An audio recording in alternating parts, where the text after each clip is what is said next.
Boeing's F-32 Joint Strike Fighter is better than Lockheed Martin's F-35?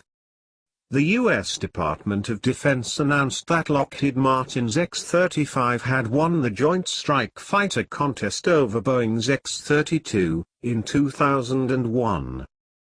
The win secured Lockheed's future as the manufacturer for all of America's fifth-generation fighter platforms. But Lockheed's F-35 has suffered myriad delay, technical glitches, unrecoverable technical shortfalls and massive cost overruns. Already the largest ever defense program. Moreover, while the short-takeoff vertical landing F-35B was originally projected to achieve initial operational capability with the U.S. Marines in 2010, it only reached that milestone in 2015, 5 years late. Would Boeing have done any better? Hard to say. The Joint Strike Fighter was always a technically challenging and extraordinarily ambitious program. It is likely that Boeing would have run into similar but different technical and budgetary problems. The fundamental issue with the Joint Strike Fighter was that it was always an overambitious program to replace multiple specialized types with one aircraft in the hope that it could perform every role equally well. The result is predictably a jack of all trades but master of none. One of the main reasons why Lockheed Martin's design was selected over Boeing's was because the X-32's direct lift system, which uses engine thrust to lift the aircraft, is prone to pop stalls. That's a phenomenon where hot exhaust gases are injected into the engine, causing a power loss.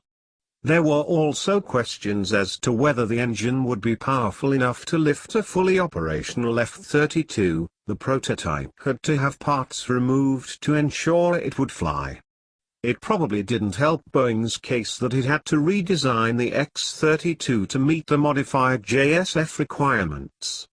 Even if Boeing managed to solve the airframe issue, they would have had to deal with the extremely complex sensor fusion software. The software was always going to be a challenge under the best of circumstances. But the JSF is much more complex. In the meanwhile, Lockheed mismanaged the F-35 program to an extent, but the Pentagon's requirements for an all-in-one wonder plane is what caused the program's problems. With either company, the JSF program was almost certainly going to be late and over budget. It's just a question of by what margin. Overall, the F-32 was a less exotic and more attractive design that retained a lot of internal volume for fuel and weapons. Its remodeled wing retained much of the wide chord and camber of its delta wing predecessor. The aircraft's inlet design was still an issue, but with the alterations, less of the engine face would have been visible to radar from front hemisphere aspects, and the design always intended to incorporate a variable geometry baffle on the engine face to greatly reduce the aircraft's critical head-on radar cross-section. So even though it still might have deserved to lose, the F-32 concept is largely misunderstood because the X-32 demonstrators really didn't represent the baseline design configuration. At least aesthetically, the F-32 was miles ahead of its proof-of-concept progenitors, and that probably would have helped its bid to become the largest military aircraft program ever. Thank you for watching. Please like, share, comment, and subscribe.